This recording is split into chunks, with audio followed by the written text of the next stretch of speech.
Welcome to today's Bear Down Report. I'm your host, and today we're diving into one of the most hotly debated topics in the Chicago Bears, Caleb Williams and his early season struggles. Recently, Colin Cowherd and Nick Wright duked it out intensely, and we're diving into why, despite the criticism, the Bears remain in excellent position to grow in 2025. This week, Colin Cowherd confronted the question, is it time to panic about Caleb Williams and the Bears? He recalled the viral net drill clip, previous OTA shifts, and little drip, drip, drip concerns about accuracy and moodiness.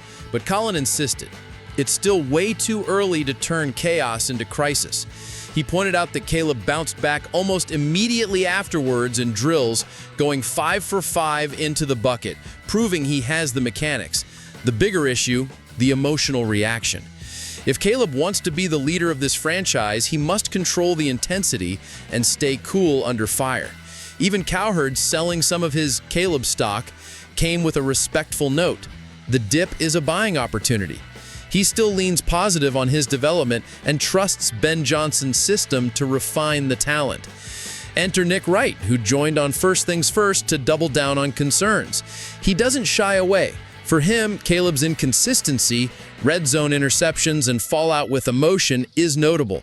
Wright framed it as more than isolated incidents. He sees a pattern of underwhelming execution interspersed with flashes. He's less worried about the mechanics than the mood swings, arguing that a franchise signal caller must demonstrate composure under pressure. But he didn't call for panic either. He said this all shades the urgency toward more progress, more consistency. The debate is framed perfectly by Cowherd's metaphor. When you're a rookie chef, every review stings. Mistakes in camp matter more when you don't yet have an NFL resume. Colin believes the staff is watching every misread and frustrated reaction closely, but he also believes in Caleb's ability to grow and evolve under pressure. Wright agrees talent is high, but isn't convinced that talent will temper the temperament fast enough. Now let's layer in the broader context. Football fans might be dazzled by the clips, but the staff sees process. During recent team periods, Caleb has shown improvement. Sharper reads, tight window throws, red zone timing. Veteran Case Keenum reportedly praised his work ethic, noting that even after bad moments, Caleb stayed in the film room and worked through the mechanics. According to Windy City Gridiron, his trajectory is headed upward, not in a straight line, but upward nonetheless. Meanwhile, valuable pieces are settling into place. Offensive coordinator Declan Doyle is refining Caleb's footwork, progressions, and scheme familiarity. Coach Ben Johnson's culture of discipline has dramatically raised the bar. Rookie wide receiver Luther Burton III got benched for alignment issues and came back stronger after the lesson. The line, bolstered by Joe Thuney, Jonah Jackson, Drew Dahlman, is giving Caleb protection he lacked as a rookie. On the other side, Caleb's 2024 rookie campaign was historic. He set Bears records for completions, rookie yards, and had the longest rookie streak without an interception in NFL history.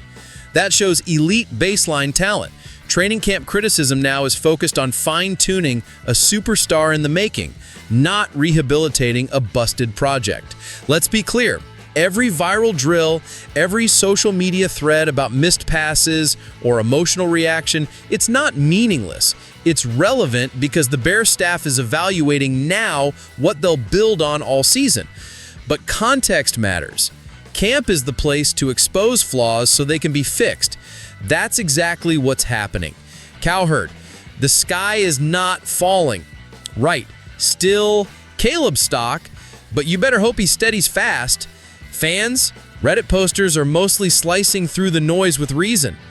He can make that 5 for 5 bucket pass right after. Fixing this is what camp is for. We've got flashes of elite football here. Dial back the panic. Truth is, we're not judging the Xavier era of Bears elite yet. We're watching a sophomore QB learning to lead, adapt, and evolve in a whole new offensive structure. So why remain optimistic? Because Chicago has assembled the right support. The staff, Eric Bieniemy with RBs, JT Barrett coaching QB, Dennis Allen coaching defense, adds experienced leadership. The roster upgrades are real. Deeper wide receiver core with DJ Moore, Romu Donze, Colston Loveland, Devin Duvernay. On defense, Allen's physical edge and identity is already noticeable in walkthroughs. The groundwork is being laid off camera every day. If Caleb tightens up on accuracy, mature his on-field demeanor, and builds trust in Doyle's reads, Chicago should be able to field a high-variance, high-ceiling offense that can contend in the NFC North. Couple that with a competitive defense and culture shift under Johnson, and you've got a team in a multi-year upward trajectory. Conclusion: it's too early to panic on Caleb Williams and the Bears. Colin Cowherd is right. The sky is not falling. Nick Wright is justified in demanding more maturity, but not justified in proclaiming despair. The most accurate takeaway: Caleb is being built, not broken. The Bears are giving him structure, support, and an upgraded roster. Take the criticism seriously, but also the promise seriously. Now, I want to hear from you. Do you agree with Cowherd's calm? Do you side with Wright's urgency for consistency? Or are you somewhere in between, believing in talent, skeptical of temperament? Drop your thoughts in the comments. Hit like if you're buying in, and subscribe to Bear Down Report for daily coverage of Caleb Williams, the Bears rebuild, and everything Chicago news. Let's ride this journey together.